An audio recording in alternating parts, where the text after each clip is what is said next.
Amados irmãos, cumprimento a todos com a paz do Senhor Jesus. Isso mais uma escola dominical deste domingo de 28 de janeiro de 2024. Iniciar mais uma etapa da escola dominical aqui na igreja do amor ao próximo.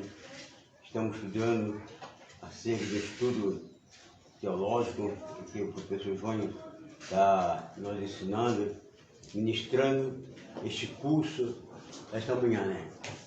Vamos orar e pedir a Deus, que Deus dê a orientação, ilumine nossa mente, dando sabedoria à nossa vida nesta manhã.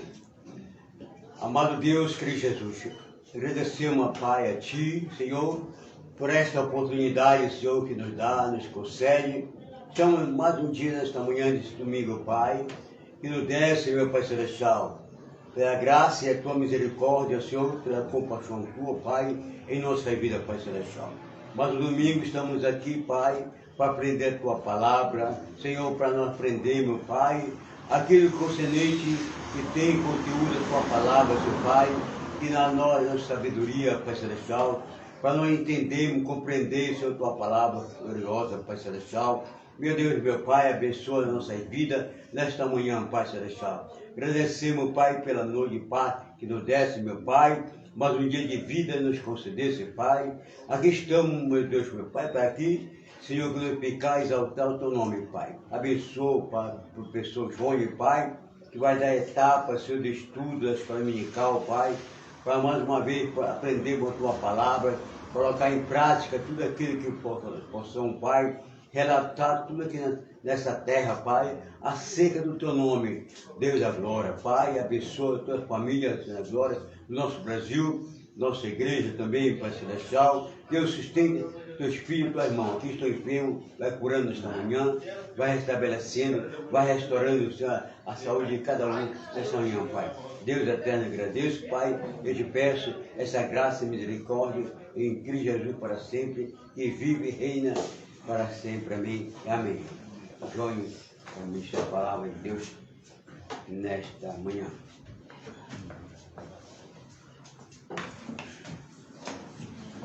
Amados, a paz do Senhor a todos. Novamente vamos dar continuidade aqui ao nosso estudo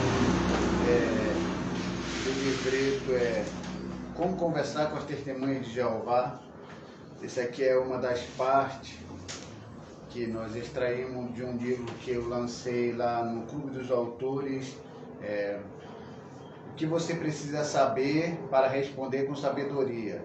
São vários temas, a gente vai botar um link abaixo nesse vídeo, e se você estiver interessado em comprar esse livro, é de 548 folhas, e Como Conversar com a Testemunha de Jeová é um dos índices, é um dos temas que é bem interessante. E hoje a gente vai estar meio que finalizando esse livreto, falando sobre a Testemunha de Jeová, e achei por bem dar uma pincelada aqui rapidamente sobre o que nós já havíamos falado nos outros domingos, para que você tenha uma compreensão, porque o vídeo foi separado em várias partes, conforme os domingos foi ensinado.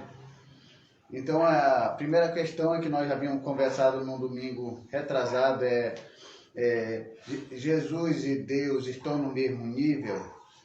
E Testemunho de Jeová pergunta isso para você e você diz que está. Aí ela, para tentar confundir você, ela mostra João 14, 28, que Jesus fala, porque o Pai é maior do que eu. Aí ela pergunta a você, como é que você pode dizer que Jesus está no mesmo nível do Pai, se o próprio Jesus está dizendo que o Pai é maior do que eu, João 14, 28.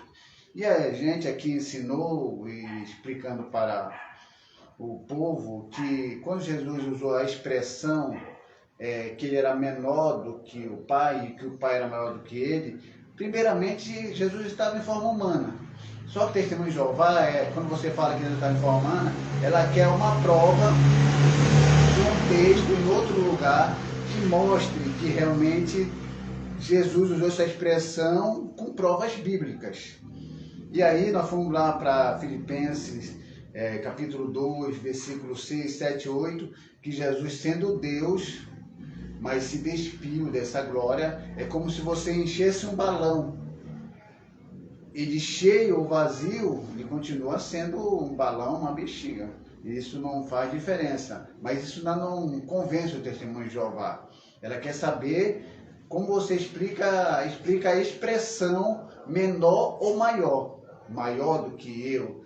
Então, o único texto que a gente encontrou na Bíblia que se encaixa perfeitamente para explicar a expressão porque Jesus disse que o Pai é maior do que ele, que se encontra aqui em Hebreus, capítulo 2, versículo 9, que diz lá que Jesus, se tornando um pouco menor do que os anjos, por causa da morte na cruz.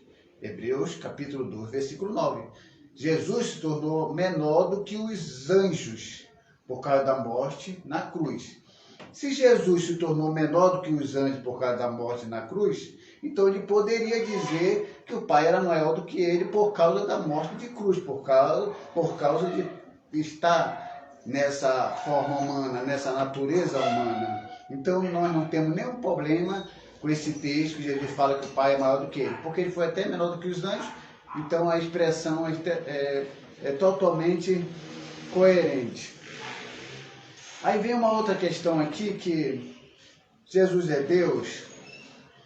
As testemunhas de Jeová dificilmente vão aceitar que Jesus é Deus. E se elas não aceitarem que Jesus é Deus, então ele tem que ser um Deus menor ou um Deus falso. Porque se Jeová é o Deus verdadeiro, Jesus tem que ser um Deus falso. Ou são dois deuses verdadeiros. Se Jesus é Deus verdadeiro e Jeová é Deus verdadeiro, então são dois deuses. E aí, embora ele não queira aceitar a doutrina da Trindade, acaba aceitando um Deus menor e um Deus maior. Como se encontra lá em João capítulo 1, versículo 1. No princípio era o verbo estava com Deus, e o verbo era Deus na nossa Bíblia. Da testemunha de Jeová, no princípio era o verbo estava com Deus, e o verbo era um Deus. Então, a testemunha de Jeová acredita que o Deus com letra maiúscula é o Deus Jeová e o Deus com letra minúscula é Jesus, colocando ele em qualquer posição de qualquer outro Deus. Então, se eles acreditam que Jesus é um Deus e Jeová é um Deus, querendo ou não, eles são politeístas, estão crendo em dois deuses. Porém, um Deus que tem mais força e mais poder e um que tem menos poder. E aí a gente pergunta para eles onde existe Deus com letra maiúscula no Novo Testamento. Eles dizem que a Jeová é atribuído, mas que quando aparece com D minúsculo, Deus com D minúsculo é Jesus. E eles caem do cavalo porque Tomé, em João 20, 28, diz claramente: meu Deus, meu Senhor e meu Deus. Então, Jesus está sendo chamado de Deus com letra maiúscula. E eles falam que Jesus Tomé só está exclamando, mas só que nós percebemos que ali Tomé não estava blasfemando, senão ele seria repreendido por Jesus. Mas Jesus aceita ser chamado de Deus com letra maiúscula e realmente isso leva tranquilamente numa situação de que Jesus é Deus. Existe um texto aqui na Bíblia, deixa eu ver se eu encontro aqui, que é bem interessante.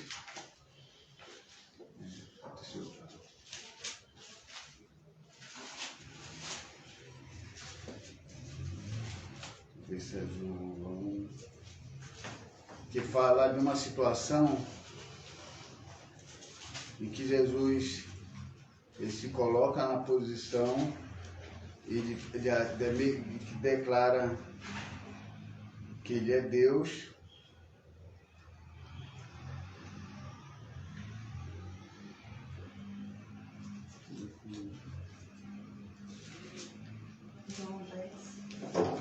Tem um aqui que Jesus fala assim: antes que Abraão existisse, eu sou. Deixa eu ver. É Isaías, não? Não, é. João 10, 27. Não, Abraão. Eu e o Pai somos um. Isso aí é uma declaração de que estão na mesma essência de poder. Então é aqui, né? O que acontece é o seguinte: Que aí, assim, existe tem um texto que agora não estou não lembro assim de cabeça, que Jesus tem uma conversa com os fariseus, doutores da lei, e ele chama eles de filho do inferno, filho do diabo. Aí Jesus fala assim: antes que Abraão fosse, eu sou. Quando Jesus usa essa expressão, ele automaticamente, os fariseus, os doutores da lei, ali todos aqueles religiosos, pegam em pedra para lançar em Jesus. Lançar em Jesus. Aí, a grande questão é, por que eles pegaram em pedra para lançar em Jesus? Pela declaração. Aí uma vez estava conversando com um rapaz, ele é daquela igreja judaísmo messiânico. Nunca entendi esse judaísmo messiânico. Se é judeu, judeu. Se é messiânico, não existe cristianismo budista, não existe cristianismo candomblé, não existe cristianismo, é cristão. Não existe cristianismo, islamismo, não, é uma coisa ou outra. Então, judaísmo é judaísmo, messiânico é messiânico, quem é Messias crê, se não crê, não crê. Então ele disse que a expressão era porque eles estavam discutindo, é por isso que pegaram o pé, não, negativo. Jesus chama eles filhos do inferno, que o pai deles era o diabo, e eles não pegaram em pedra, mas quando Jesus fala, antes que Abraão fosse, eu sou, aí sim, aí eles pegaram em pedra, porque Jesus usou a expressão se colocando igual a Deus. Então eles podem dizer assim, não, mas Jesus nunca disse, eu sou Deus. Realmente, Jesus nunca disse, eu sou Deus, mas também Jesus nunca disse, eu sou homem. Ele nunca disse também. E nós sabemos também que existe muita declaração que ele foi chamado de filho do homem. Então, se for por causa de expressões na Bíblia, para se crer, então nós percebemos que a pessoa precisa de uma leitura para fazer uma interpretação entre linhas do que realmente aquele texto está afirmando. E quando Jesus disse, todo o poder foi me dado no céu e na terra, e também a palavra dele fala que em Jesus está toda a plenitude da divindade, o que é que falta para ele ser Deus? Se ele está cheio da plenitude da divindade, se ele diz todo o poder me dado no céu e na terra, o que está faltando para ele ser Deus? É a pessoa que não quer crer que ele é Deus. Então as pessoas têm que perceber assim. Agora existe uma situação. As pessoas dizem, poxa, a Trindade é confusa. Ela não é confusa, ela é cheia de mistério. Então é difícil entender a Trindade por um pensamento humano, a não ser pela unidade composta absoluta, que a gente vai compreendendo as três pessoas em Deus. E isso é diferente. Porque a Trindade em si, ela é uma verdade. A gente vai chegar lá, tem algumas coisas aqui sobre a Trindade. E a questão é, se eu não aceitar que Jesus é Deus na mesma essência do Pai, eu tenho que aceitar que ele é um Deus menor. Eu tenho que aceitar que só Deus é o Deus Todo-Poderoso e ele não é nada. Então eu tenho que acreditar em duas coisas e também não tenho que acreditar que o Espírito Santo também tem alguma certa posição como nós cremos. Então isso é muito complicado. Não aceita a Trindade, então você tem que aceitar Jesus como Deus Supremo e Jesus como nada. Aí complica. Quem crê em Jesus, que ele morreu para o nosso pecado, e a própria Bíblia diz que quem não honra o Filho não honra o Pai. Então é uma coisa bem delicada que a gente também tem que entender. Outro texto aqui que a gente também falou um pouco. A gente falou também que as testemunhas de Jeová dizem que Jesus é um anjo, que é o Miguel, porque arcanjo realmente está no singular, você dificilmente vai encontrar arcanjo no plural, mas se você ler o significado da palavra arcanjo, é líder. Líder, a palavra arcanjo significa líder. Embora tenha o significado, mas o arcanjo era o líder. Então, eles dizem que Jesus é Miguel e que Miguel foi o primeiro anjo a ser criado por Deus e que esse Miguel é Jesus, o primeiro, porque arcanjo está no singular, então eles chegaram à dedução de que Jesus é arcanjo Miguel.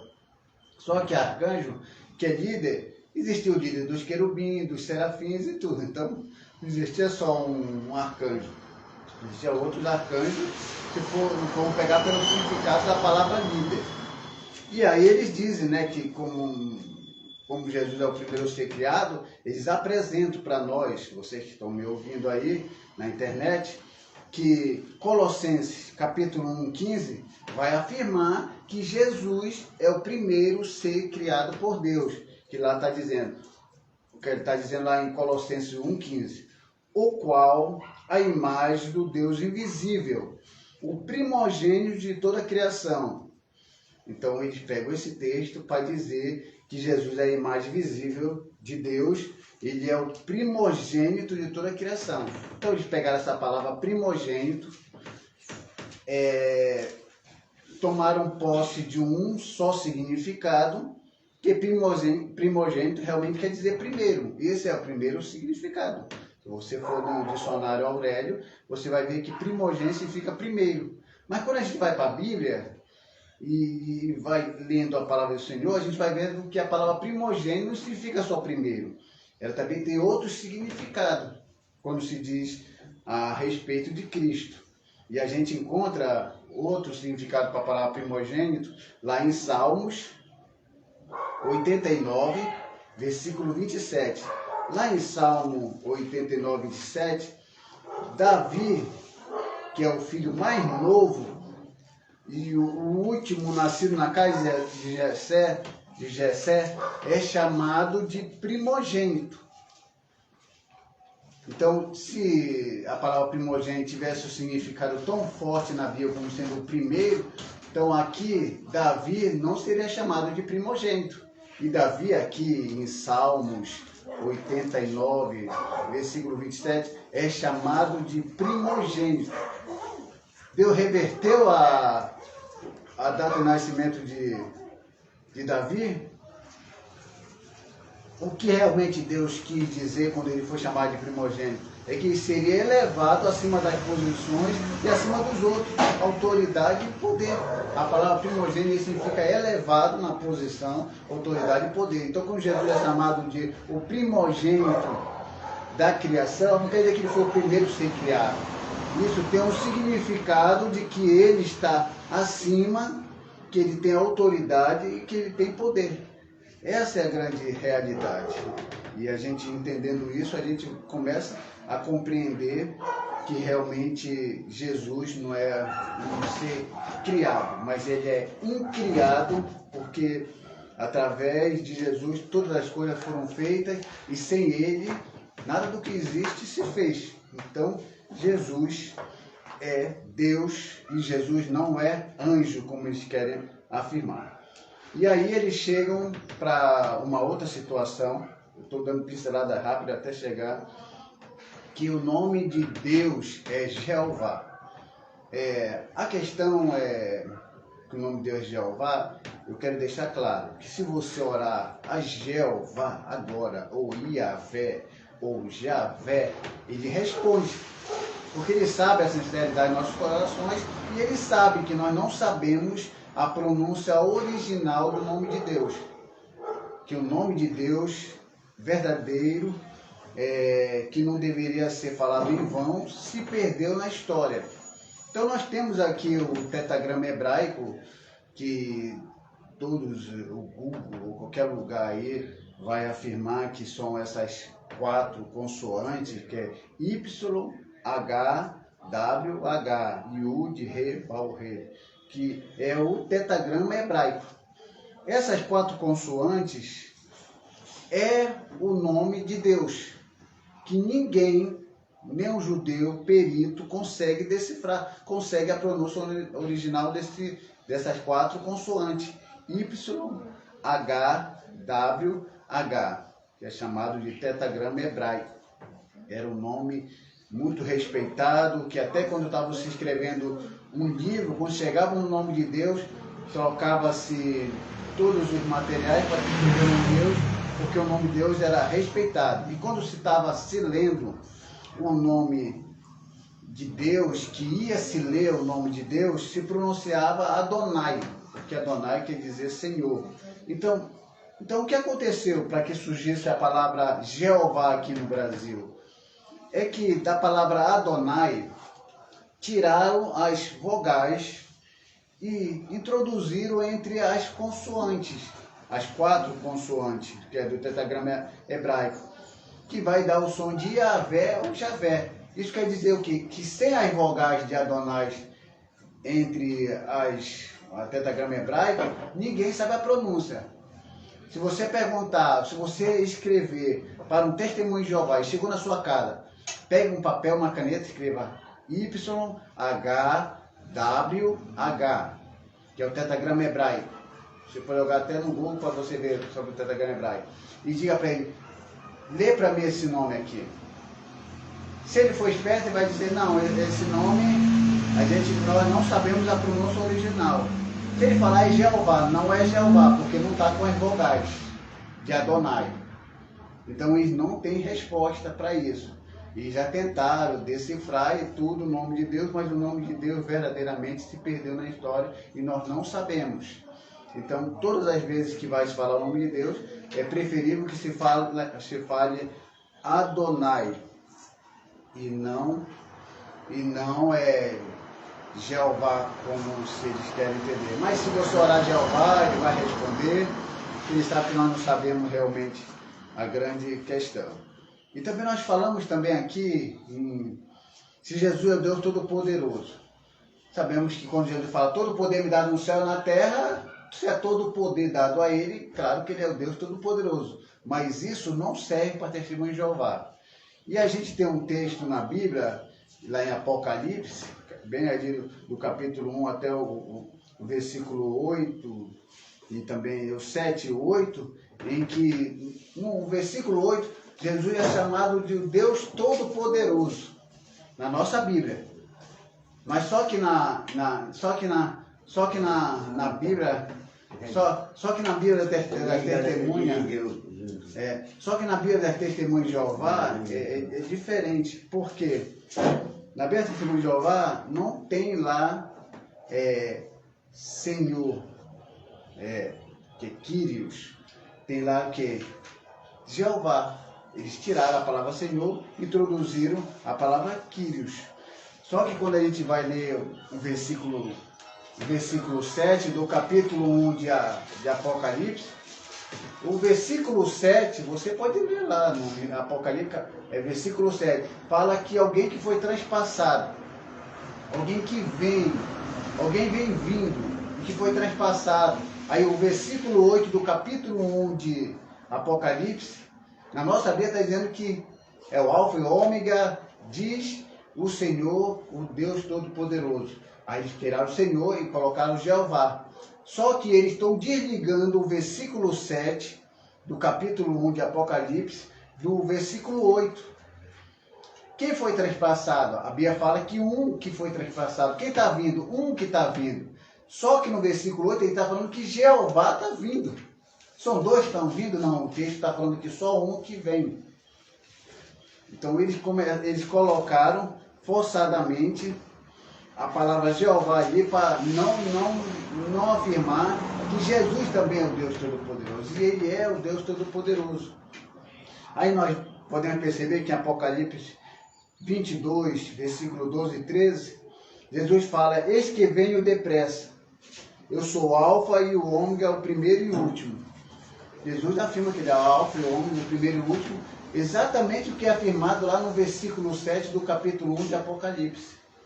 E também Jesus afirma, sim, depressa vem, amém, vem Senhor Jesus. Então o que vem realmente é Jesus e não Deus.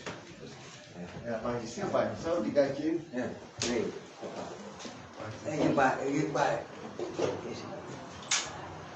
Vou ligar aqui a luz para ver se fica um pouco mais claro, porque está começando a escurecer.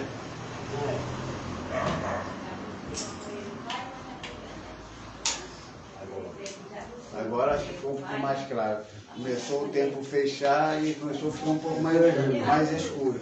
Então nós percebemos que Jesus também é o Deus Todo-Poderoso. Então essa colocação da palavra Jeová no lugar de Senhor no Novo Testamento não consta a palavra Jeová no Novo Testamento. O que consta no Novo Testamento, é a palavra Kyrios. Kyrios quer dizer Senhor, e não Jeová. E outra coisa que é interessante também, que nós falamos aqui, é que as testemunhas de Jeová fixaram Jesus numa estaca. Colocaram Jesus numa estaca. E todos nós sabemos que Jesus ele foi pregado numa cruz. Como explicar para o testemunho de Jeová que Jesus não foi pregado numa estaca? É simples. Porque é tudo uma questão de tradução. Mas qualquer cristão, você que está me ouvindo agora pela internet, se você conversar com uma testemunha de Jeová, ela vai perguntar para você, Jesus foi pregado numa cruz ou numa estaca? Claro que você sendo católico, você sendo evangélico, fora da opinião das testemunhas de Jeová, que só testemunha de Jeová tem essa ideia, Jesus ser pregado numa estaca, aí você vai falar, não, olha, Jesus foi pregado numa cruz. Aí ela vai perguntar para você, o Novo Testamento, ele veio de qual língua, de qual idioma? Você vai responder, veio do grego. Aí ela fala, você entende grego? Claro, você vai dizer, eu não entendo de grego. E nem nós não entendemos muito de grego, mas sabemos algumas coisas sobre grego bíblico. Então ela fala, então, você que está afirmando que Jesus foi pregado numa cruz, lá no grego, ela vai falar isso como se conhecesse de grego, se fosse uma perita no grego. Ela vai falar para você assim, olha, só que lá no grego, a palavra estauros, traduzida para o português, quer dizer estaca. Aí você vai ficar meio surpreso. Como assim? É exatamente isso que você está me ouvindo. Que a palavra estauro, traduzido corretamente para o português, é estaca e não cruz. Aí você vai ficar meio confuso, porque você não sabe o significado. Você, poxa, então, a minha Bíblia está errada? Você vai perguntar para o testemunho de Jeová. A minha Bíblia está errada, João Ferreira de Almeida, porque colocou cruz, que em vez de cruz era estaca? Ela vai dizer sim, sua Bíblia está errada. E você vai sair, vai embora para sua casa confuso, pensando e achando que realmente a palavra estauro significa só estaca. Aí mais lá, agora, que talvez você começou com o testemunho de Jeová e ela te enrolou, dizendo que a palavra estauro significa só estaca, nesse vídeo agora você vai saber que ela está simplesmente falando o que convém. E ela não falou outros significados. Então agora você vai saber. Realmente a palavra estauros tem um significado de estaca. Elas estão certas. Só que elas não foram sinceras, nem foram justas. Elas poderiam falar para você outros significados. A palavra estauro significa estaca. A palavra estauro significa enforcamento, estrangulamento. Também significa empalação. Empalação era uma morte cruel. Se enterrava a estaca no ânus do criminoso e se fincava no chão e deixava ali para morrer. Esse era empalação. E também significa cruz. Então a palavra estauros tem todos esses significados. Ela falou isso para você? Não. Porque ela só falou o que convém. Ela não é justa, ela não é honesta. Então vamos fazer o seguinte. Agora, nesse exato momento, eu e você somos tradutores da expressão estauro do grego para o português. Vamos traduzir essa palavra estauro do grego para o português? Vamos fazer o seguinte. Vamos eliminar as palavras que não tem como traduzir para o português. Jesus foi estrangulado? Não, não dá para traduzir estrangulamento para a palavra estauro para o português. Jesus foi enforcado? Também Jesus não foi enforcado, então não dá para traduzir a palavra estauro, enforcamento, para o português como enforcamento, se Jesus não foi enforcado. Jesus foi empalado? Não, também não foi empalado. Então ficou entre a palavra cruz e estaca.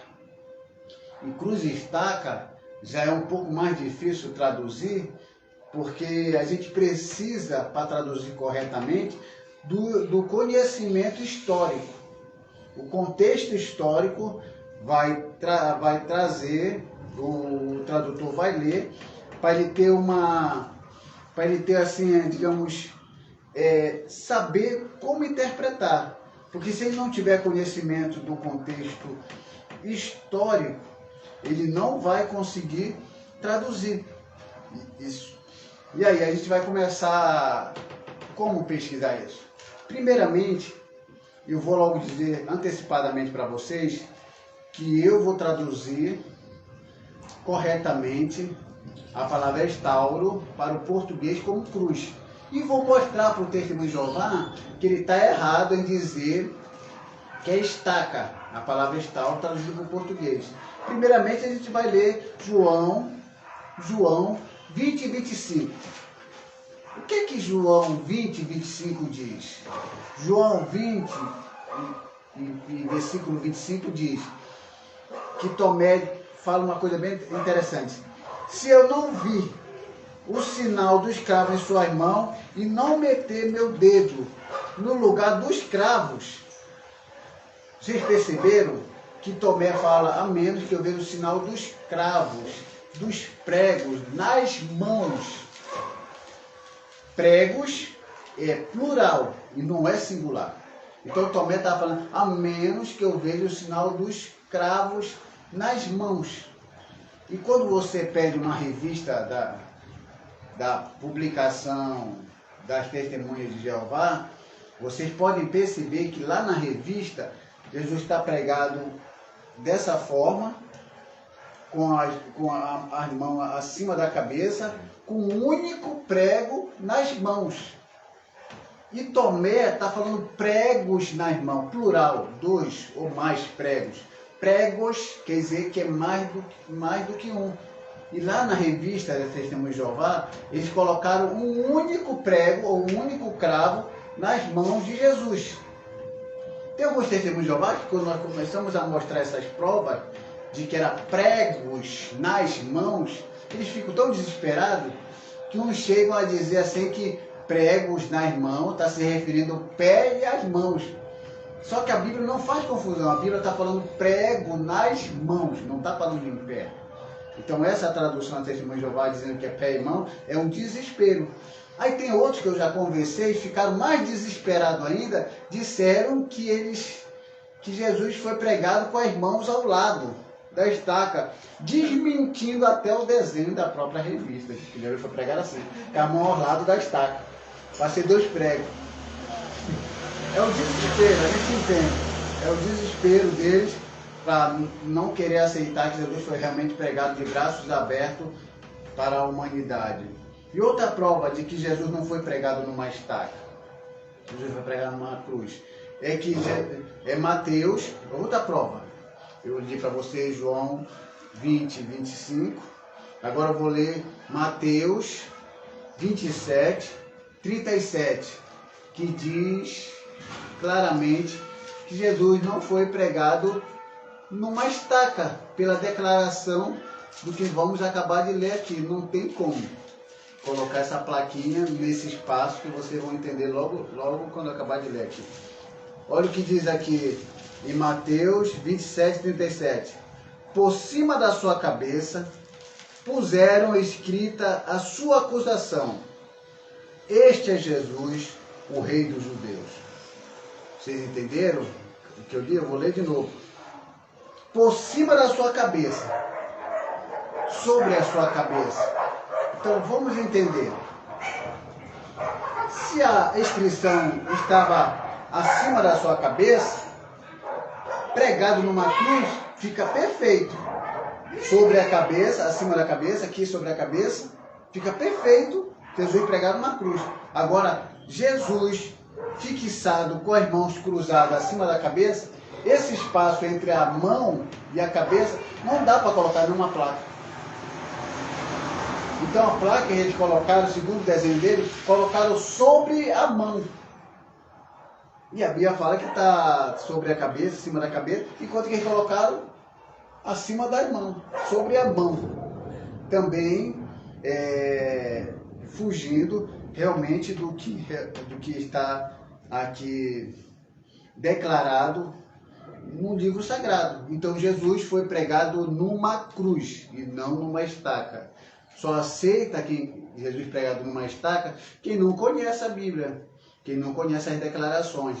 Querer interpretar diferente do que o texto fala é querer inventar. E eu não estou inventando nada, só estou lendo exatamente como está escrito. Tomé fala em pregos nas mãos. Eu estou interpretando alguma coisa? Não. Eu estou lendo como está escrito. Aqui em Mateus 27, 17, está dizendo, por cima da cabeça, sobre a cabeça. Eu estou inventando alguma coisa? É por cima da cabeça e pronto. Sem interpretação, sem nada. Simplesmente é isso. Então o tradutor, que vai traduzir a palavra restauro para o português, vai perceber que a palavra cruz se encaixa melhor no português do que estaca. Mas eles querem aceitar a estaca, fazer o quê, né? Aí tem outra coisa aqui também que a gente conversou muito rápido. Jesus deve ser adorado ou homenageado? Para nós, Jesus deve ser adorado. Porque se ele é Deus, como nós cremos, ele deve ser adorado. Mas as testemunhas de Jeová acreditam que Jesus deve ser homenageado. E aí, tanto para homenagem e para adoração, a palavra prosquíneo, ou prosquinel, depende muito da pronúncia. Então, essa palavrinha prosquíneo, ela pode ser traduzida por adorar, prestar homenagem. Mas o que é interessante sobre tudo isso, que esse mesmo verbo, quando se refere ao Pai, a testemunha de Jeová realmente traduz como adorar. Que é em Mateus capítulo 4, versículo 10, João 4, 24, Apocalipse capítulo 7, versículo 11, Apocalipse capítulo 11, versículo 16, Apocalipse capítulo 19, versículo 4, todas essas palavras aí, a palavra prosquíneo, em referente ao Pai, eles colocaram adorar. Está correto.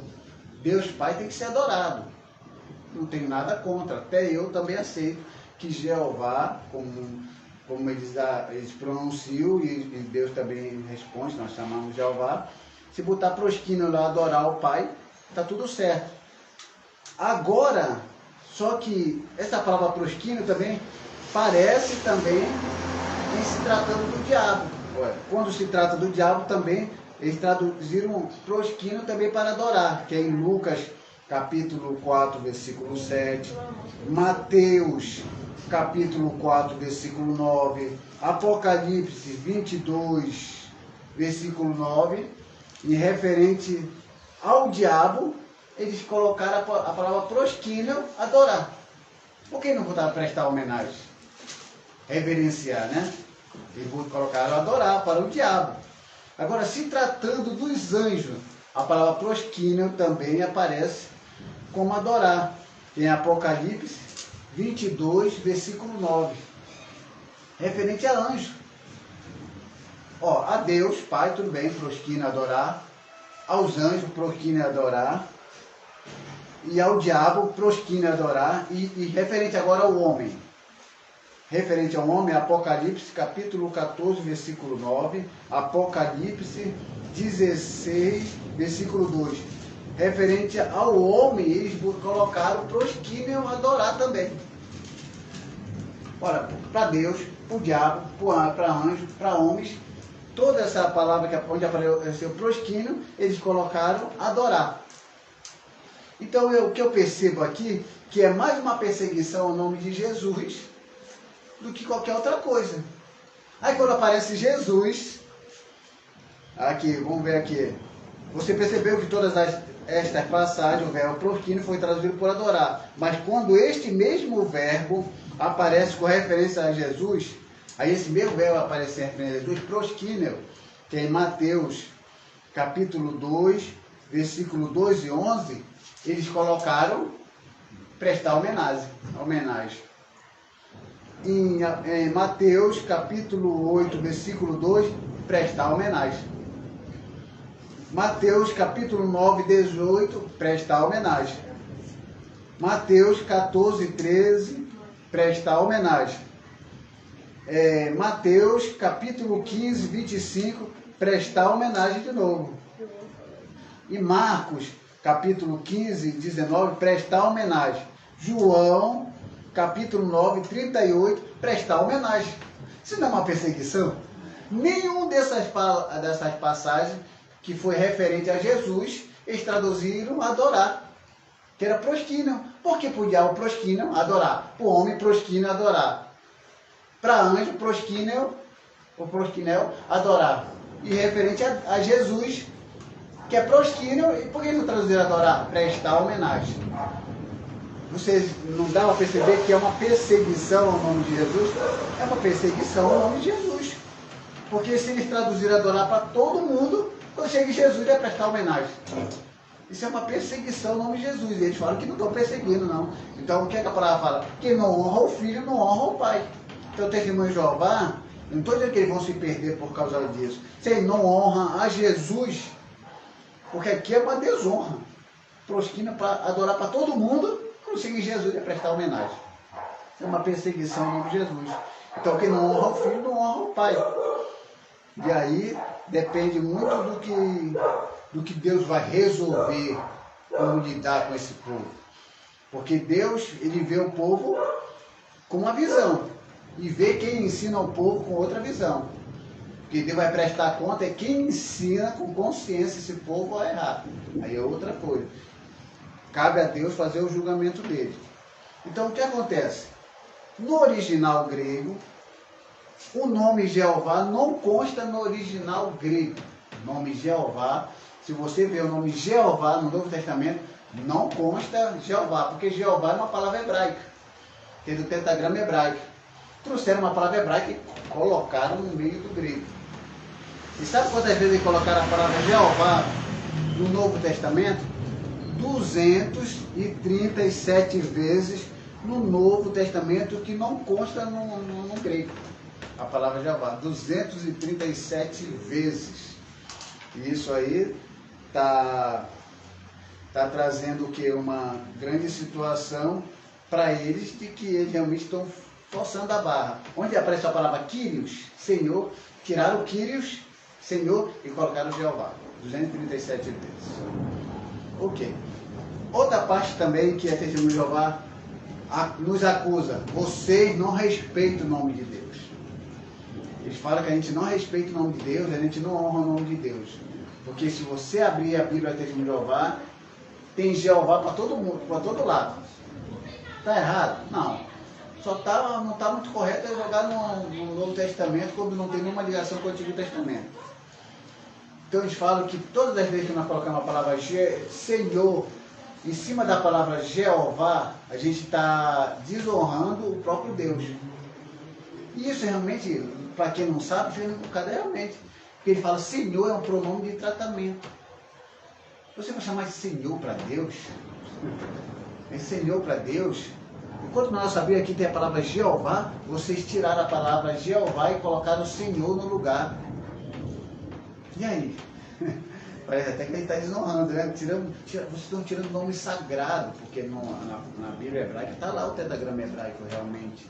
E a gente colocou no lugar do tetagrama hebraico Senhor. Só que o Senhor com letra tudo maiúscula. O maiúsculo.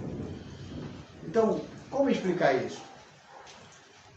A palavra Senhor não é o Senhor como eles querem entender, como simplesmente o pronome de tratamento. Existe Senhor com pronome de tratamento? Existe. Que é Adon. Mas Adon é Senhor como pronome de tratamento. Agora, Adonai é Senhor divindade. Então nós traduzimos aqui Senhor como divindade, não Senhor como pronome de tratamento, como o John fala para mim. O Senhor vai deixar eu sair para a rua? O Senhor vai comprar um Beyblade, sei lá que eles falam? Então, esse Senhor, que me chama de Senhor, é pronome de tratamento. Quando nós se referimos ao Senhor, é Senhor Adonai. Isso não é novidade. Na antiguidade, a palavra Senhor tinha o sentido de pronome de tratamento e tinha o sentido de divindade. Até César, que era imperador romano, queria que fosse que alguém chamasse de Senhor, mas não Senhor de pronome de tratamento. Ele queria se colocar como Deus. Ele se achava Deus. Então, quando alguém chamava César Senhor, alguém estava dizendo César é Senhor. Senhor divino, não é Senhor de qualquer Senhor que você encontra por aí. Então, até eu estava falando naquela outra aula que quando alguém chegava assim, César é Senhor, Senhor é César. Era um complemento, César é Senhor, Senhor é César. E aí quando se encontrava com um cristão, César é Senhor. Aí o cristão falava, não, Jesus é o Senhor. E aquilo irritava quem ouvia, pela irritação que ele tinha, que levava essa notícia para os imperadores. Era por esse motivo que os cristãos eram perseguidos, porque eles não reconheciam que César era Senhor no sentido divino. Se fosse só para chamar César Senhor com pronome e tratamento, qualquer cristão chamaria Senhor. Mas chamar César de Senhor, se colocando na posição de Deus como um judeu, ou então aqueles que faziam parte da igreja cristã ali do primeiro século, jamais. Eles preferiam a morte do que aceitar que César tivesse a altura de Deus. Então, quando nós colocamos a palavra Senhor na nossa Bíblia, a gente sabe muito bem da posição. Nós colocamos, Testemunho de Jeová tenta procurar esse negocinho aqui para nos acusar, mas realmente não tem vez, porque isso não dá certo. Ok? Também as Testemunhas de Jeová acreditam nos 144 mil. Você já viu falar isso? 144 mil? O Testemunho de Jeová diz que os 144 mil são todos que foram para o céu. 144 mil. Quando foi que se fechou a contagem? No tempo dos apóstolos, até 1935, completou-se o número dos que iriam para o céu, que é 144 mil. E de 1935 para cá, ninguém mais vai para o céu. Da Testemunha de Jeová. Eles vão morar na terra e vão reformar essa terra e vão fazer essa terra virar um paraíso. E todos que não forem Testemunhas de Jeová vão ser destruídos. 1.000 cairão ao teu lado, 10.000 à sua direita, mas você não será atingido. Quer dizer que as pessoas que não são testemunhas vão ser fulminadas e só eles vão ficar aqui na terra de boa e vão modificar isso aqui. Automaticamente nós somos aí quase 8 bilhões de pessoas. E com a Testemunha de Jeová, que esse pouquinho de gente que tem aí, vai dar para realmente tomar conta de muitas áreas e ser proprietário de muitas terras. Essa é uma ilusão que eles têm na cabeça. Eu acredito que muitas Testemunhas de Jeová já tenham feito o cálculo de quantas terras vai ter. Puxa, se o fulano, meu Testemunho de Jeová, meu vizinho não é, outro vizinho não é, tudo aquilo vai ser meu. Tudo aquilo vai ser meu, né? Vai ser terreno, fazendas e tudo. Só que eles são mais loucos ainda, que eles dizem que tudo vai ser destruído, depois vão reconstruir. Caramba, mas não reconstruir tudo isso aqui de novo? Trabalhando ali, esse paraíso, até se tornar um paraíso. Aí tem uns desenhos lá parecendo uns tratores, não sei como é que não conseguir trator, né? Então, 144 mil, na realidade, os 144 mil está referente às tribos de Israel. Aí a gente fala para ele assim, mas as 12 mil não é 12 mil de cada tribo? Que 12 vezes 12 vai dar 144 mil. Ele fala assim, não, aquelas 12 mil de 10, 12 mil da minha, 12 mil de cada tribo, é simbólico. Mas se o número é simbólico, se eu venho calculando aqui simbólico, o resultado também tem que ser simbólico.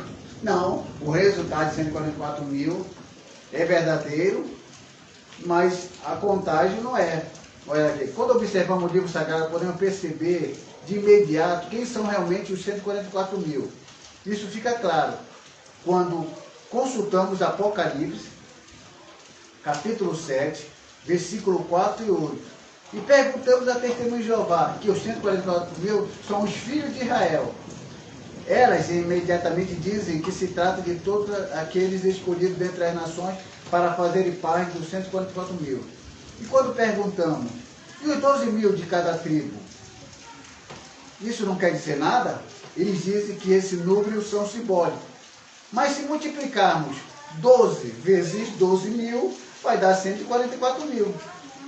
Se o número 12 são simbólicos, automaticamente o seu resultado também deverá ser.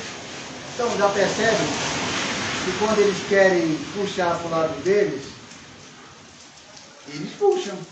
12 mil de cada tribo é simbólico, mas somando 12 mil vezes 12 mil, vai dar 144 mil.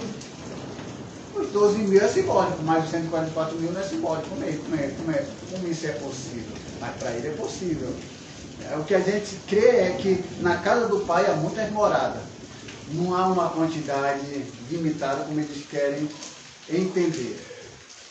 E aí nós fomos, dando uma pincelada aqui, nós fomos também para o texto de que, como fala 144 mil que foram para o céu. De tempos da porta, 1935. De 1935 para cá, é a grande multidão. Essa grande multidão vai morar na terra. Vocês já perceberam que eles fizeram duas divisões? Do tempos da apóstolo a 1935, é 144 mil. Esses vão para o céu. Ok, fechado. De 1935 para cá, eles chamam de grande multidão. Essa grande multidão vai para o céu? Não, vai morar na terra. E vai fazer essa terra virar um paraíso.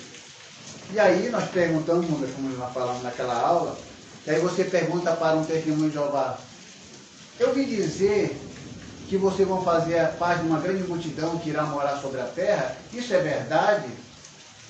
Aí ela vai: sim, isso é verdade. Eu espero um dia fazer parte da grande multidão. Aí você pergunta para o testemunho de Jeová: você pode me mostrar na Bíblia aonde está afirmando e falando da grande multidão? Aí nós vamos ler para vocês aqui. Apocalipse,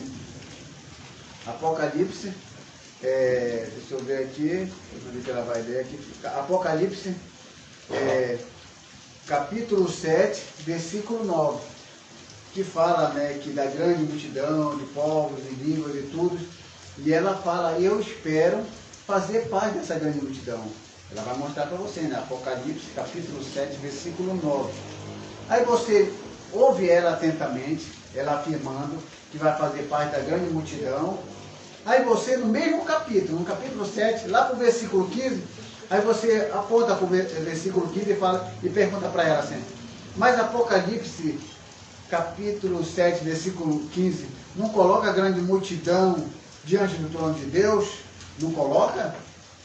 Aí ela vai olhar para você assim: sim, sim. Aqui, no capítulo 7, versículo 9, a grande multidão está na terra.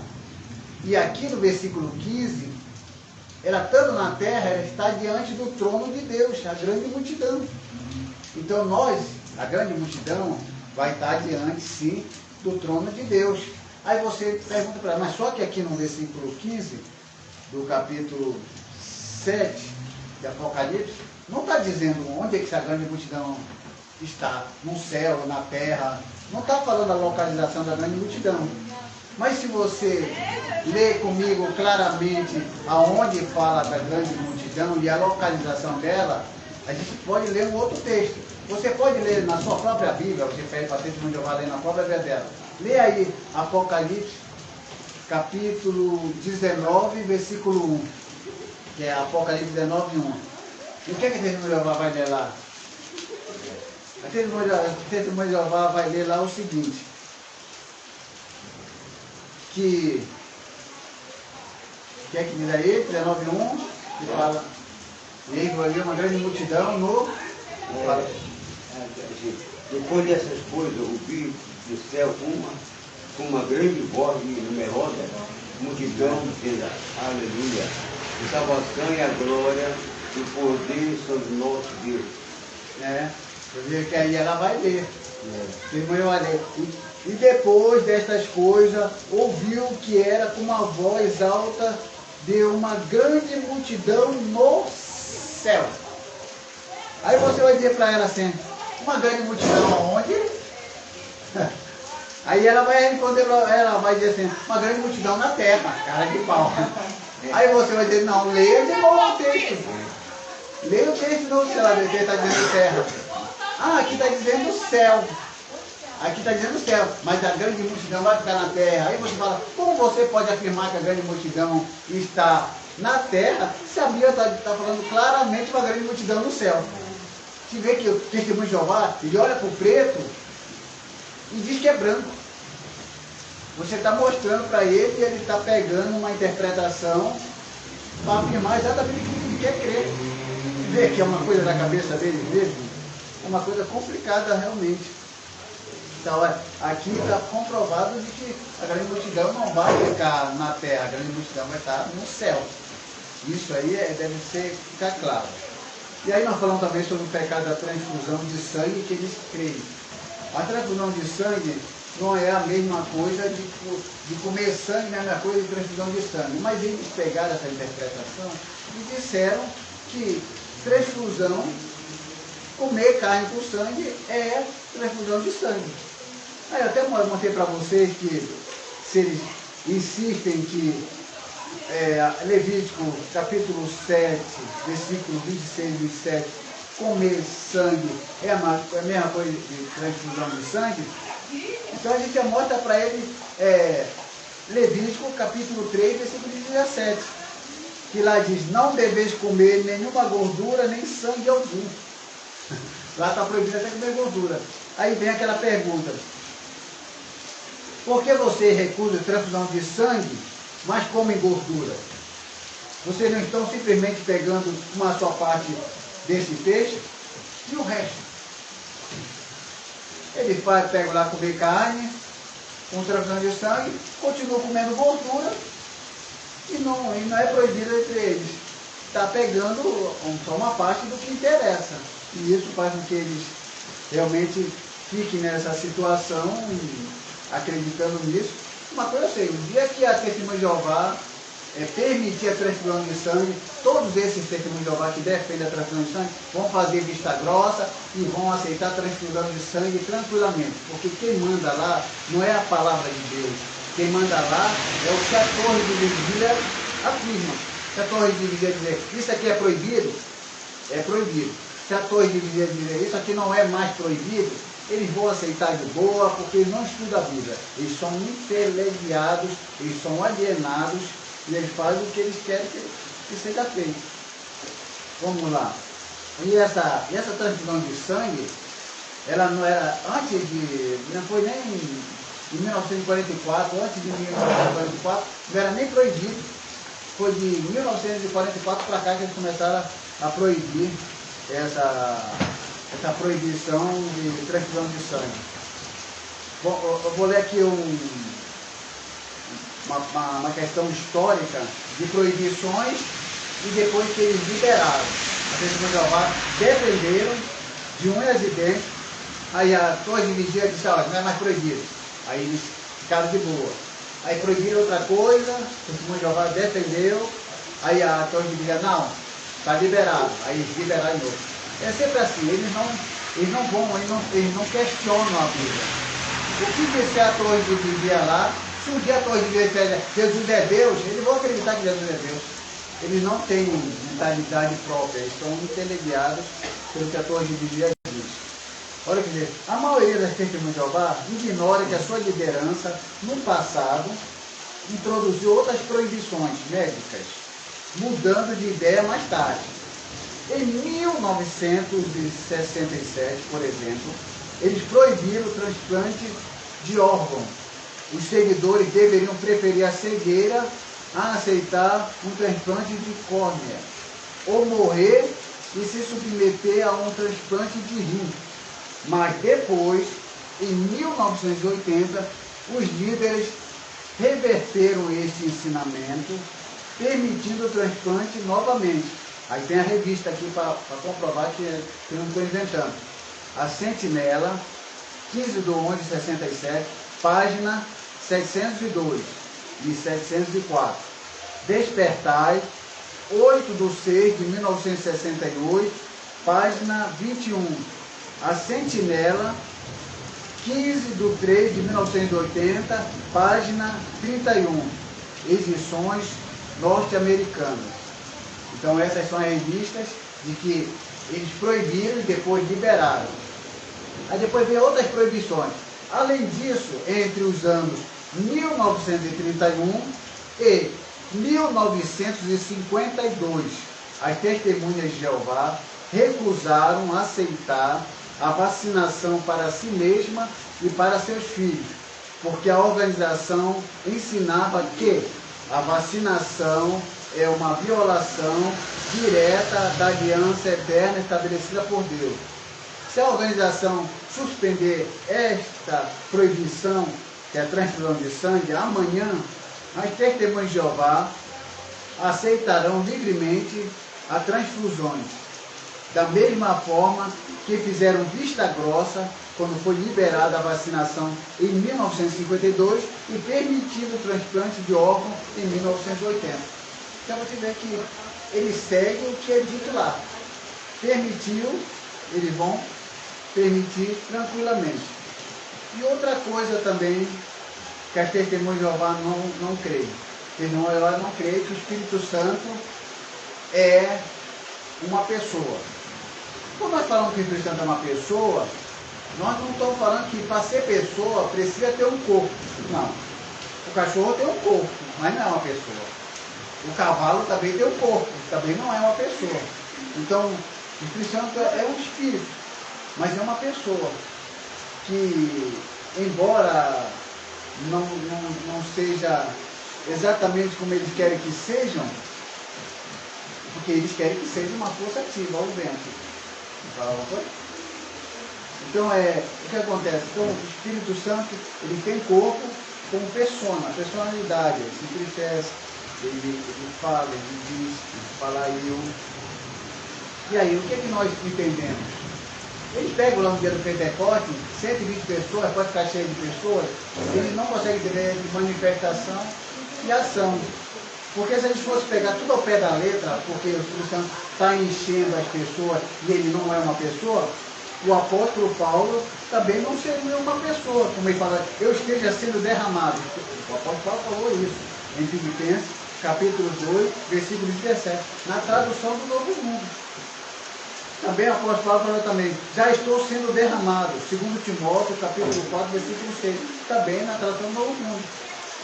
Se o Espírito Santo não é uma pessoa porque encheu a outras pessoas, o apóstolo Paulo também não é uma pessoa porque ele está também sendo derramado. E até o próprio Jesus falou, eu estou sendo derramado como água. Também Jesus não seria uma pessoa por ele. Então, o que a testemunha de Jeová tem que entender é que o Espírito Santo é a terceira personalidade. E isso não tem como negar. É só ler lá, Atos, capítulo 10, versículo 19 e versículo 20. Lá em Atos, capítulo 10, versículos 19 e 20, o Espírito Santo fala como uma pessoa e diz, eu vos enviei. Uma força ativa vai falar eu, o vento vai falar eu, tem que ser uma pessoa, não necessariamente o corpo. Porque para ter corpo não precisa ser pessoa. Mas que tem personalidade, se entristece, tem ciúmes. Então, tudo isso cremos no Espírito Santo, que ele é a terceira pessoa da Trindade. Então, isso nós não temos como negar.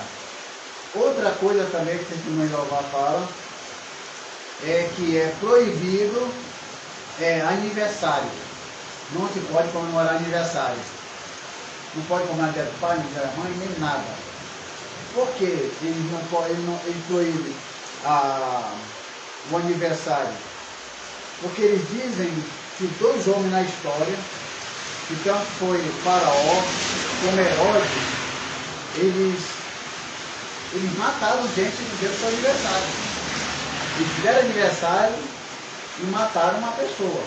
Isso aconteceu no aniversário desses dois grandes homens da história, que tinham um poder muito grande. Que lá no Egito, né, que é Gênesis 40, 20 ou 22, Faraó realmente degola alguém lá, o padeiro Mó, no aniversário dele. Aí também tem Herodes Herodes da Galileia, que é Mateus 14, 6 e 10, que também alguém acabou morrendo.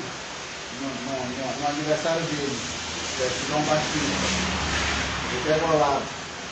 Aí eles pegam esses dois casos, criam uma base doutrinária para proibir o aniversário. É certo pegar duas situações de dois homens, porque eles eram homens que realmente matavam no dia do seu aniversário. Mas não era só no dia do seu aniversário, eles matavam a qualquer hora. Só bastava para trazer um desrespeito a eles, que aí eles vinham e matavam. Então Herodes e Faraó matavam a qualquer momento. Não era só no dia do seu aniversário. Então, pegar esses dois homens como base para proibir o aniversário é sem base alguma. É sem pensamento algum. E aí, o que é que nós fazemos com uma situação dessa? Eu vou provar para vocês de que não há nenhum problema em se comemorar aniversário. Jó, capítulo 1, versículo 4. Olha o que diz lá em Jó, capítulo 1, versículo 4. Que diz: e seus filhos foram e realizaram um banquete na casa de cada um deles no seu próprio dia. E mandavam convidar as suas 3 irmãs para comerem e beberem com eles. Ó, Jó, está falando aqui do filho de Jó, que foram realizar um banquete, cada um deles no seu próprio dia. No seu próprio dia, quer dizer, no dia do seu aniversário. Os filhos de Jó faziam isso, faziam o banquete para comemorar cada um no seu próprio dia, ou seja, no seu aniversário. E não tem nenhuma parte aqui que Deus está condenando eles se reunirem para comemorar o seu aniversário. Mas a Testemunha de Jeová olham para esse texto e acreditam que realmente Deus proíbe o aniversário. Isso é total ignorância, proibir o aniversário. Podemos celebrar o aniversário tranquilamente, não há nenhum pecado nisso. Eles que criaram isso simplesmente para controle de massa e o povo aceita isso. Infelizmente é isso que acontece. Aí depois nós falamos aqui um pouco, vamos casar aqui primeiro, falamos sobre a Trindade. Existe a palavra Trindade na Bíblia? Não.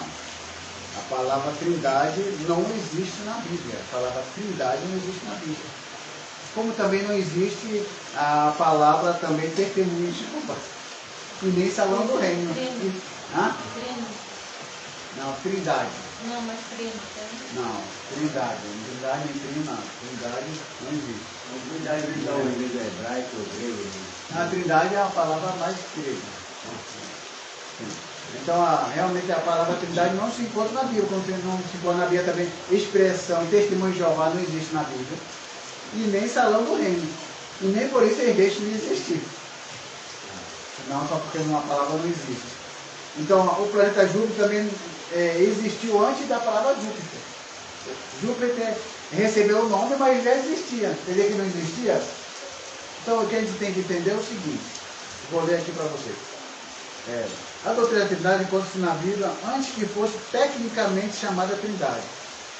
Não ignoramos a possibilidade de Tertuliano foi o primeiro que falou essa palavra Trindade, ter usado pela primeira vez a expressão Trindade, mas devemos reconhecer que ele não inventou a mesma. Como Newton não inventou a lei da gravidade. Como Newton não inventou a lei da gravidade. Descobriu uma coisa, inventar é outra. Simplesmente ele a interpretou. É bem diferente de inventar. Diz Raimundo de Oliveira, um teólogo aí da CPB. Descobrir uma verdade não é a mesma coisa que inventar a verdade. A verdade não se inventa, ela se descobre. Então a Trindade ela foi descoberta, ela não foi inventada. Como Júpiter. Deram esse nome para ele, mas ele já existia. A lei da gravidade já existia. Aqui Newton, ele não inventou a lei da gravidade, ele só descobriu. Então as coisas que nós vamos descobrindo, a gente vai dando nome. Isso é chamado de palavras técnicas. Então a palavra da Trindade, ela não foi inventada, ela foi descoberta pela situação que lá se encontrava. E aí a gente estava até falando, que para entender a Trindade, tem que entender o que é unidade composta e unidade absoluta. Se a pessoa não souber o que é unidade composta nem absoluta, não vai entender a Trindade. A Trindade em si, na sua essência, é o mistério. Quando nós colocamos 3 velas juntas, encostadas uma na outra, elas formam uma só chama. Não é 3 chamas, é uma chama só para as 3 velas, se a gente quisesse dar um exemplo. Então, quando a gente entende Deus, como se fosse 3 velas. 3 velas diferentes, encostadas uma na outra, que formam uma só chama. Isso é a Trindade. É fácil entender na sua essência? Não, não é fácil. Então, o que é que nós conseguimos entender na nossa capacidade? Unidade composta e unidade absoluta. 1, 2, 3. Laranja. Vai ser 3 laranjas. Unidade absoluta. É 3 laranjas, é 3 laranjas. Unidade absoluta é isso. 3 é 3. Unidade composta é diferente de unidade absoluta. Quando Deus criou o homem e a mulher, ali, e fez com que eles se tornassem uma só carne, ali não é uma unidade absoluta. Ali é uma unidade composta. Composta por quê? Porque um só casamento uniu 2 pessoas. Um só casamento. Uniu 2 pessoas diferentes, homem e mulher, tornando uma só carne. Isso é unidade composta. Se for unidade absoluta, seria o homem e a mulher e ponto, acabou, são 2. Então seria 2 casamentos. Mas não. Como é uma unidade composta, a palavra casamento consegue abranger 2 pessoas e não existe 2 casamentos. Um só casamento de 2 pessoas dentro dessa questão. Então, quando nós olhamos a palavra Deus, Deus, Pai, Filho e Espírito Santo. Não existe 3 deuses. Vamos pegar aqui o homem e a mulher. Casamento. Conseguiu abranger 2 pessoas. Não é 2 casamentos aqui. Ok. Essas 2 pessoas se encaixam perfeitamente na palavra casamento. Aqui é o matrimônio. E aí a gente pega aqui 1, 2, 3. Não unidade composta, não unidade absoluta, mas composta. Deus. Não existe 1, 2, 3 para cada um. Não existe Deus para Jesus, um Deus para o Espírito Santo e um Deus para a terceira pessoa da Trindade. Não, não existe. Pai, Filho e Espírito Santo, a palavra Deus comporta os 3. Uma palavra casamento comporta os 2. Homem e mulher estão dentro da palavra casamento. Não existe 2 casamentos. Eles são casados, porém estão dentro de uma única palavra casamento. Como o Pai, Filho e Espírito Santo estão dentro de uma só palavra. Deus. O Pai é Deus, o Filho é Deus, o Espírito é Deus. Mas não existe 3 deuses, porque não é unidade absoluta. É unidade composta, como homem e mulher, não existe 2 casamentos, não existe um casamento que abrange os 2 e assim por diante. Se a gente começar a entender o que é unidade composta e absoluta, a gente não faz confusão. Agora, querer entender além disso, na sua essência, é impossível. Aí a pessoa, eu não quero aceitar a Trindade. Ok. Para a pessoa não aceitar a Trindade, eles vão ter que diminuir Jesus e elevar Deus. É impossível colocar Jesus e Deus no mesmo patamar. Não dá. Sem a Trindade não dá certo. Ou você aceita que Deus é mais do que Jesus, Jesus é um ser só enviado por Deus que tem um significado, ou você aceita que todas as situações é Jesus. Como tem uma igreja que fala só Jesus, o mesmo Deus que apareceu no Antigo Testamento e o do Novo Testamento é o mesmo Jesus. Pai, Filho e Espírito Santo é divisa de Jesus. Só que aí, se você crê nisso, você vai entrar naquela loucura de que quando Jesus vai orar ao Pai, ele vai estar orando a Ele mesmo. Isso é oração de louco. Ele vai estar orando. Não dá. João 17, ele é a oração sacerdotal. Jesus ora ao Pai, ele está orando a Ele mesmo. Então não dá certo. Então o que nós entendemos sobre a Trindade é que nós entendemos uma unidade composta. Você que está me ouvindo, leia e estude sobre unidade absoluta e unidade composta. A Trindade é uma unidade composta e não absoluta. Você entendendo isso, a sua mente vai se clarear em relação a isso. Outra coisa também que a Testemunha de Jeová está nos perseguindo, que existe na nossa Bíblia realmente as palavras entre colchete. As palavras entre colchete aqui não consta no original grego e nem hebraico. E na nossa Bíblia tem um monte dessas. Uma vez o meu tio me chamou em casa, eu era moleque, eu tinha uns 16 anos, 17, e me mostrou: olha, João, com a sua Bíblia tem palavra que não consta no original grego. E ele mostrou para mim que existe a palavra entre colchete, e ele mostrou mesmo lá no rodapé, essas palavras não constam no original grego. E eu fiquei para ele: tá bom, eu vou dar uma olhada sobre isso. E voltei para casa e fiquei confuso. Caramba, ele mostrou uma coisa que não existe. E a minha própria Bíblia está dizendo que não consta no original grego. E por que João Ferreira de Almeida colocou aí dentro? Aí eu fui olhar a Bíblia dele também, as palavras que não constavam na nossa Bíblia, se constava na dele. E eu vi que a mesma frase que não tinha, que tinha na nossa Bíblia, que não constava na dele, que constava também na dele. A mesma frase. Eu disse: então eu e ele estamos errados. Colocamos um texto que não consta no original grego, mas a mesma frase que não consta no original grego aqui, também está lá na tradução do Novo Mundo. Então eu e ele estamos errados, então isso aí está empate. Aí mas eu vou ler um pouquinho, estudar um pouquinho mais. Até foi que eu comprei um livro e o cara estava explicando para que servia as palavras entre colchete na Bíblia. A palavra entre colchete na Bíblia, ela não é um acréscimo, ela é simplesmente uma colocação do tradutor para fazer a pessoa entender a frase. Então essa explicação, e bota entre colchete para separar o que é sagrado da explicação. Então é assim, eu estou bifurcando as pedras. Sabe o que é bifurcando as pedras? Então,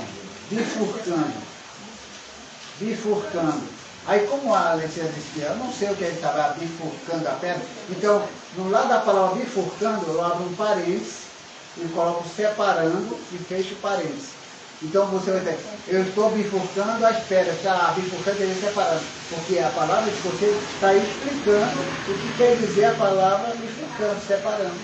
Aí você entende. Então quando o autor colocou a palavra entre colchete, ele está explicando o texto, e realmente essa explicação não tem no original grego. E não tem nada de errado.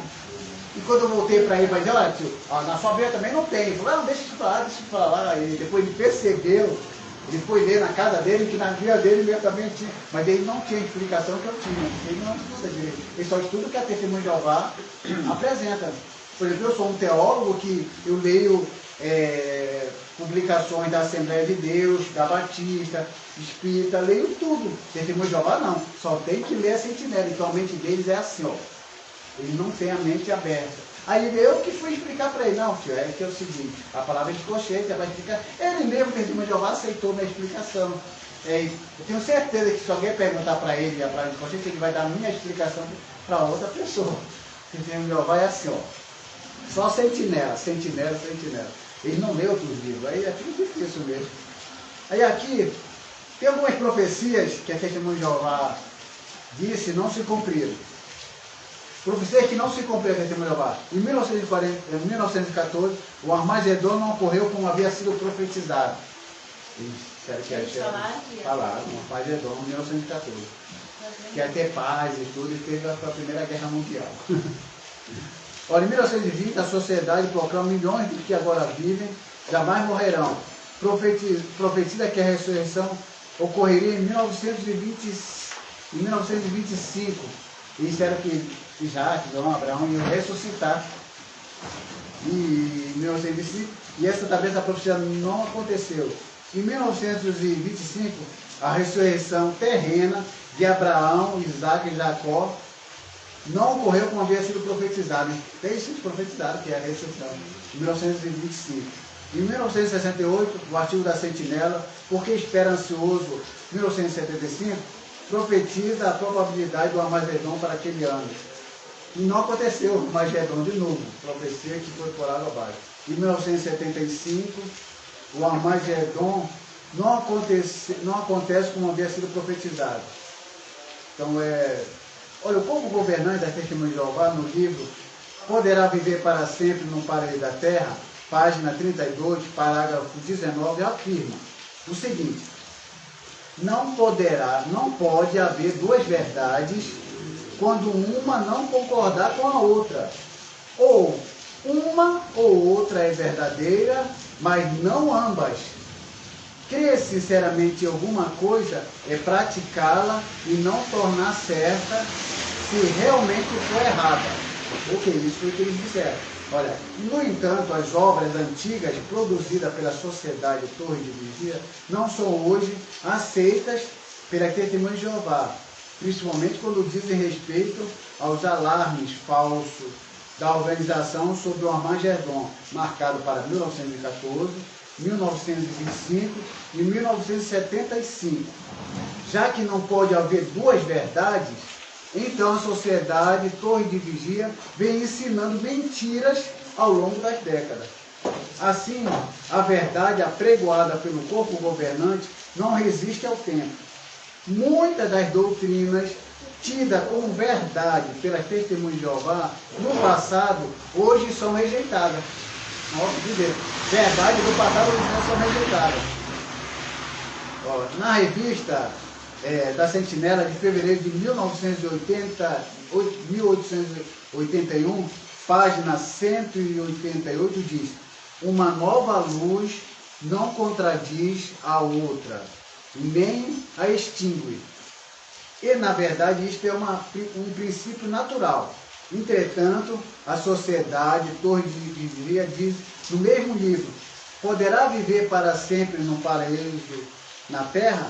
Página 179, parágrafo 9, que os habitantes de Sodoma seriam ressuscitados. Esse é um ensinamento deles do passado. Agora, em 1989, a Sociedade Torre de Vigia publicou a segunda edição deste livro. E a mesma página e parágrafo afirmam que os habitantes de Sodoma nunca mais serão ressuscitados. Uma hora eles falaram que ia ser ressuscitado, agora disseram que em 1989 disseram que não seriam ressuscitados. Aí depois, concluindo aqui: duas verdades, ou a Sociedade Torre de Vigia ensinou ou ensina mentiras?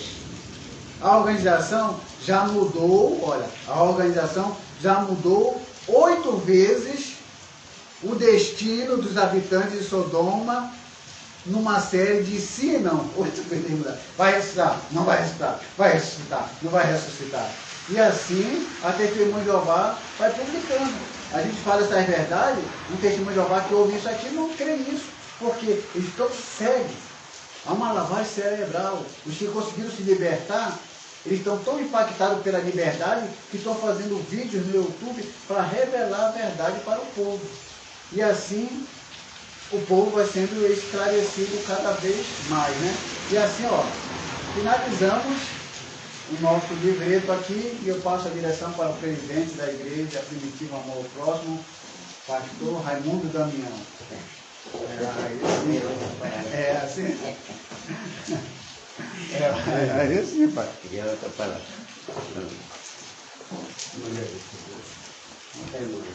É de cima de Deus, né? Com essa oportunidade de ouvimos e aprendemos a falar de Deus nessa manhã. Graças a Deus aqui. Agradecer a Deus, né? Um privilégio. Estamos aqui na frente de Deus. Graças a Deus. Sempre tem comigo assim, que é o João na ilha de Fátima, quando estava sendo revelado para ele, por causa do amor de Cristo, né? Ele disse assim: bem-aventurado, bem-aventurado, feliz, né? Feliz. Aquele que ouve a palavra, feliz aquele que ouve a palavra de profecia e guarda que me até escrito. Então, eu tenho que guardar essa palavra, né? Eu sou feliz, né? Por ter guardado e aprendido essa palavra de Deus, né? Então, assim, realmente, muitas pessoas são letradas, quando conhecer a palavra, nem estudar a palavra. E a gente não quer ir a escola dominical, né? Porque é uma coisa monótona, uma coisa... Não, mas se realmente a pessoa colocar na mente mesmo, e pensar mesmo que a escola dominical é uma coisa muito boa, para gente aprender a palavra de Deus e parar constantemente ali a questão, né? Às vezes nós não sabemos, né? Aprendemos, né? Sobre o seita por aí, que às vezes tem engano as pessoas e as pessoas são enganadas, por saber de nada, né? Mas a escola dominical é aquela que vão aprendendo o conhecimento da palavra de Deus. Que Deus abençoe esta manhã. E hoje nós temos culto da família. Para a glória e honra do nome de pé, vamos agradecer a Deus para esta manhã, em oração.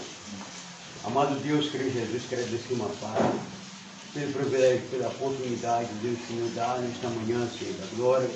Estamos aqui, Pai, para aprender a Tua palavra, Senhor, para louvar. Em prática, tudo isso que nós aprendemos, Pai Celestial. Ó Deus eterno, grande e poderoso não, Pai, abençoe os teus filhos, Pai, que se fizer presente nesta manhã, Senhor da glória. Senhor, dá a orientação da nossa vida, dá-nos conhecimento, Pai. Abre nossa mente, Senhor, para nós compreender a Escritura Sagrada, a Tua palavra, Senhor, Pai. Dá-nos sabedoria, Senhor, conhecimento de tudo isso, Pai, para que possamos falar para outras pessoas, aquelas pessoas, Pai Celestial, que às vezes a gente não conhece, dê conhecimento amplo, Senhor Pai, mas que possamos receber através do conhecimento do céu e do saber, Pai. Nos abençoa, Pai. Tome com a mão nossas vidas, Pai Celestial. Nos ajuda a vitória e abençoa aqueles que não vieram nessa manhã, Pai. Senhor, sua casa, Pai, que estão enfermos, Senhor. Vai curando a enfermidade. Aqueles que, Pai, nesta manhã estão de missão, meu Pai Celestial. Esse internet, meu Pai Celestial. Ó Deus, meu Pai. Senhor, estão enfermos, Senhor Pai. Dá cura, Senhor Pai. Repreende a enfermidade, Pai Celestial. Aqui estão desempregados, Senhor Pai Celestial. Já estão pensando no amanhã, na segunda-feira, para estar correndo atrás de emprego, Pai. Meu Deus, meu Pai, essa pessoa possa, Pai, estar com a mão aberta, Pai Celestial, e entrar por esta porta, meu Pai Celestial, e tu abrir esta porta para essa pessoa, Pai Celestial, e essa pessoa ser entregada, Senhor Pai, para benefício da sua família, Pai, para ajudar a sua família, Pai, em nome do Senhor, meu Pai. Deus, aquela família, Pai Celestial, que nesta manhã, da vida acorda, Pai Celestial, não tem nenhum café, nem tem um pão para dar seu filho, Pai Celestial.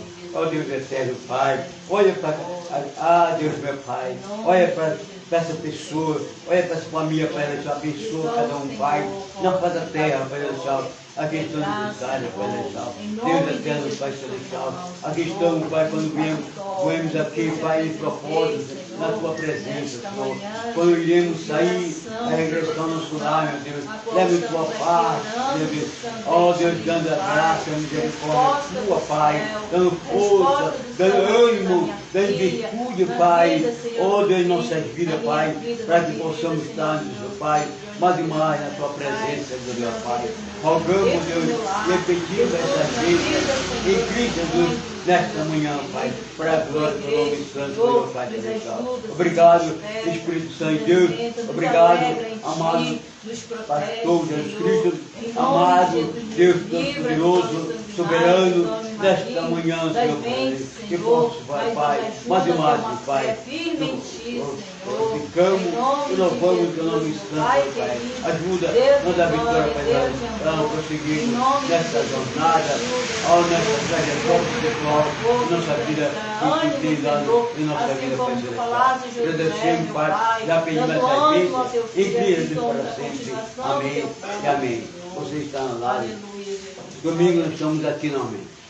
Das 9 pouco até as 10h30, até as 20, que você possa, outro estudo que o professor João vai ministrar.